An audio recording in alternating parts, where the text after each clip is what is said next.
अस्तित्वात असलेले डॉक्टर बाबासाहेब आंबेडकर. विद्यार्थी मित्रांनो, आत्ताच कल्याणी आणि ईश्वरीने अतिशय छान असं विषय प्रतिपादन डॉक्टर बाबासाहेब आंबेडकरांच्या जीवनचरित्रावर केला. बघा, कोणताही महामानव असो तर त्या महामानवाच्या नेमक्या कोणत्या गोष्टी आपण घ्यायला हव्यात, त्यांनी दिलेले जीवनाचे संदेश कोणते आहेत हे आपण समजून घ्यायला हवं. बघा, दरवर्षी आपण आंबेडकरांची जयंती साजरी करतो. जयंती साजरी करत असताना अनेक विचारांची उधळण होते आणि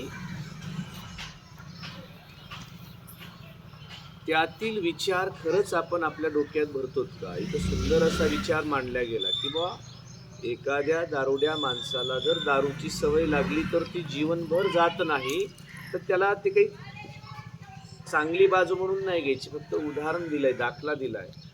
तसं शिकण्याची सवय, पुस्तक वाचण्याची सवय आपल्याला लागायला हवी आणि ती सुटलीच नाही पाहिजे. बघा, पुस्तक वाचणारा माणूस बी नशेबाजच असतो. त्याला नशा एकदा पुस्तक वाचनाची लागली की तो नशेमध्येच असतो त्याच्या. आणि ईश्वरीनं म्हणाली की बा, जगानं वेड्यात काढलेली माणसं हे पुस्तकाच्या धड्यात सापडतात. पुस्तकाच्या धड्यात काय, अख्खा ग्रंथच, हा माणूस म्हणजेच ग्रंथ. आणि अख्ख्या जगात या व्यक्तिमत्वानं स्थान मिळवलं. लक्षात घ्या की आपल्याच भारत देशातलं हे व्यक्तिमत्व इतकं उंचीवर जातं, याचं काहीतरी कारण असेल ना. ते एका दिवसात थोडी तयार झालं. काही म्हणजे आरामात गादीवर बसून किंवा झोपा काढून असं कधी शक्य आहे का? नाही. यासाठी प्रचंड मेहनत घ्यावी लागते. एक डोक्यामध्ये जुनून असला पाहिजे, मला ते करायचंय, मला ते मिळवायचंय. म्हणून जयंती साजरी करत असताना तुम्ही सगळ्या लेकरांनी, विद्यार्थ्यांनी एक सतत गोष्ट लक्षात ठेवली पाहिजे किंवा या फोटोमध्ये ज्यांनी स्थान मिळवलंय, हे कित्येक वर्ष झालं त्यांना मरून, आहे की नाही? कुणीही असो, छत्रपती शिवाजी महाराज असोत, शाहू असोत, छत्रपती शाहू महाराज असोत, महात्मा फुले असोत. आणि तो एक विधान इथं वाक्य वापरलं ईश्वरने, किंवा हा महाराष्ट्र शाहू फुले आंबेडकरांचा महाराष्ट्र आहे. एवढ्या लहान वयामध्येच तुम्हाला हे लक्षात आलं किंवा हा महाराष्ट्र शाहू महाराजांच्या विचारांचा, महात्मा फुलेंच्या विचारांचा आहे. एवढंच काय, तर डॉक्टर बाबासाहेब आंबेडकरांच्या विचारांचा आहे. हे या वयामध्ये तुमच्या डोक्यात येणं ही एक फार मोठी उपलब्धी आहे. येणाऱ्या काळात तुम्हाला अनेक संविधानिक पदावर बसायचं, वेगवेगळ्या खुर्च्यावर तुम्ही बसाल, मोठी व्हाल, त्यावेळेस त्या खुर्चीचा दर्जा आणि त्या खुर्चीचा मान वाढवण्याचं काम तुमच्या हातून होणार. तर ते काम तुम्ही उत्तम पद्धतीनं करायला हवं असं मला वाटतं. आणि त्यासाठी विचारांची ही जी काही शिदोरी आहे ती तुमच्यासोबत असायलाच हवी. आणि त्यासाठीच हे छोटे छोटे कार्यक्रम असतात, पण यातून फार मोठा संदेश आपल्याला दिला जातो. शाळा स्तरावर आपण अनेक जयंत्या साजऱ्या करतो आणि त्या जयंतीमधून आपण नवीन काही ना काही तुमच्या अनुभवांच्या दप्तरात आपण देत असतो. आणि हे तुम्ही घ्यायचं असतं, ते घेतलेलं तुमच्या आचरणात आणायचं असतं. आणि ते आचरणात आल्यानंतर तुम्ही सुंदर दिसता. प्रवीण दवणे असोत किंवा डॉक्टर आहा साळुंके सर असोत, प्राचार्य शिवाजीराव भोसले असोत, यांनी सातत्यानं विद्यार्थी जीवनाविषयी अनेक विचार मांडले, काय केलं. तर विद्यार्थ्यांनी कसं असलं पाहिजे याविषयी त्यांनी अनेक पुस्तकामध्ये आपण वाचत आहोत. आणि बघा, केवळ गुरुजींनी शिकवलेलं किंवा वर्गात शिकवलेलं एवढंच याला शिक्षण म्हणत नाही. याच्या पलीकडं जाऊन पुस्तकात वाचून तुम्ही त्याच्यावर विचार केला पाहिजे. तुम्हाला प्रश्न पडले पाहिजेत. आंबेडकरांवर आज 1000 प्रश्न तुमच्या डोक्यात दिवसभरात घुंगावले पाहिजेत. काय असेल, कशामुळे एवढं? जेवढं तुम्हाला माहिती त्याच्या पलीकडचं आंबेडकरांचं जीवन माहीत नाही आहे. तुम्ही विद्यार्थी जीवनावरच पुस्तक, त्यांचा एकच भाग पाहता की त्यांनी फार पुस्तकं वाचली, संविधान लिहिलं. अरे, त्याच्या पलीकडंही काही त्यांचं जीवन होतं. किती मोठा संघर्ष होता.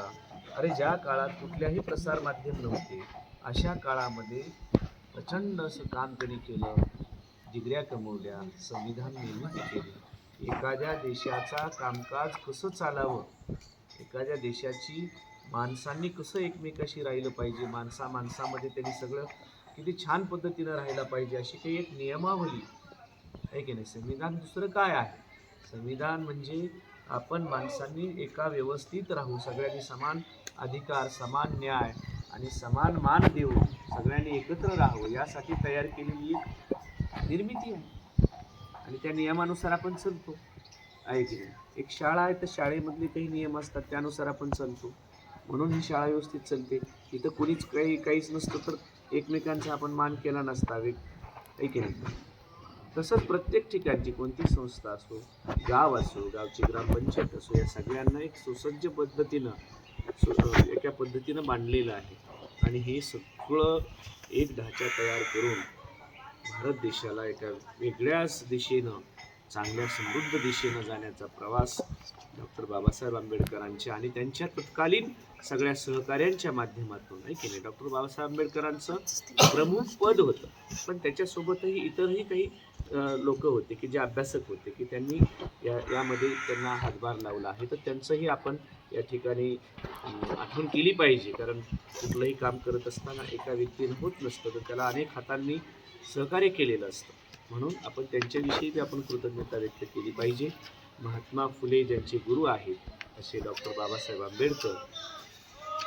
मग मला कधी कधी कुतूहल वाटतं की महात्मा फुले किती ग्रेट असतील.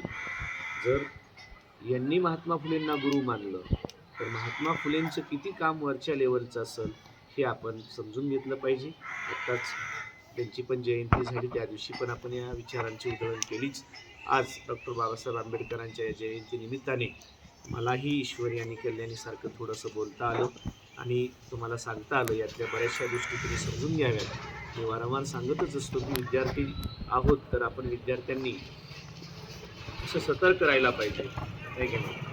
विद्यार्थ्याचे जे गुणविशेष आहे, बको ध्यान काक चेष्टा श्वान निद्रा बको ध्यान, या पद्धतीनं आपण असायला पाहिजे आणि स्वतःचा उद्धार करायला पाहिजे. तुम्ही आता 7वीतले विद्यार्थी 8वीत जाल आणि इथून पुढं तुम्हाला बऱ्याचशा काही गोष्टींना तोंड द्यायचं आहे. नवीन आकाश तुमचं वाट पाहत आहे, त्या आकाशात उंच भरारी घ्या आणि पुढेही आंबेडकर सतत आपल्या डोक्यावर न घेता डोक्यात घ्या.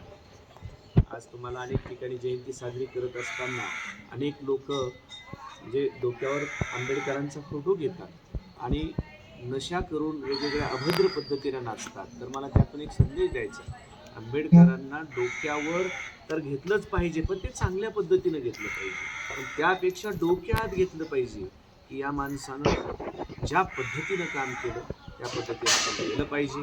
ते कधीही म्हटले नाहीत की माझ्या फोटोला हार घाला, मला अगरबत्ती लावा, नारळ फोडा किंवा डोक्यावर घेऊन अंमली पदार्थाचं सेवन करून नाचा, असं कधीही म्हणले नाही. त्यांनी जर पाहिलं समजा यदा कदाचित तर ते म्हणतील की हा माझा अपमान, मी केलेल्या कामाचा श्रमाचा तो अपमान आहे. आंबेडकरांनी कधीच असं म्हटलं नाही. आंबेडकरांना कोण आवडेल? तुम्ही पुस्तकं वाचणारी मुलं आवडतील. आंबेडकरांना काय आवडेल की त्यांनी जे नियमावली तयार केली आहे त्या नियमानं जाणारा जो काही गाव असेल, देश असेल, ते त्यांना आवडेल. म्हणून विद्यार्थ्यांनो, इथून पुढे लक्षात घ्या, जयंती उत्सव साजरा करत असताना गाव लेवल असेल कुठेही असो, त्यांच्याविषयी आपण कृतज्ञता व्यक्त केलीच पाहिजे आणि नृत्य साजरा केलंच पाहिजे, नाचलंच पाहिजे, पण कसं, त्यालाही एक सुसंस्कारितपणा असला पाहिजे. आनंद झाला पाहिजे तेवढा की आमचा हा बाप माणूस किती मोठा होता. ह्या गोष्टी आपण सगळ्या समाजाला सांगितल्या पाहिजे. कोणती जयंती असो, आंबेडकरांची असो किंवा कोणतीच असो, दारू पिऊन नाचणं हा त्या माणसाचा अपमान आहे असं मला वाटतं. त्यापेक्षा विचारांची उधळण केली पाहिजे, पुस्तकं वाचली पाहिजेत, एखाद्या मोठ्या माणसाचं प्रवचन ठेवलं पाहिजे, यांनी केलेल्या कार्याचा आढावा गावोगाव पोहोचवला पाहिजे. अशा पद्धतीचे जयंती साजरी करायला हवी. ज्या पद्धतीनं आज आपण शाळेमध्ये बसून आंबेडकरांच्या त्यांनी जे विचार दिले त्या विचारांविषयी तुम्ही सगळ्यांनी चर्चा केली, अशीच जयंती साजरी व्हायला पाहिजे. आणखी दुसरी जयंती अनेक पद्धतीनं केल्या जाते, पुस्तकं वाचून, यांच्या विचारांची पुस्तकं दुसऱ्यांना भेट देऊन, ऐकून किंवा सायकलवर यांचा फोटो घेऊन आणि ग्रंथ घेऊन आणि गावामध्ये रॅली करून चौकात आपण त्यांच्याविषयी बोलू शकतो. खूप संकल्पना आहेत आणि त्या संकल्पना आपण पूर्ण केल्या पाहिजेत. येणाऱ्या काळात तुम्ही कराल अशी अपेक्षा ठेवतो आणि मी थांबतो.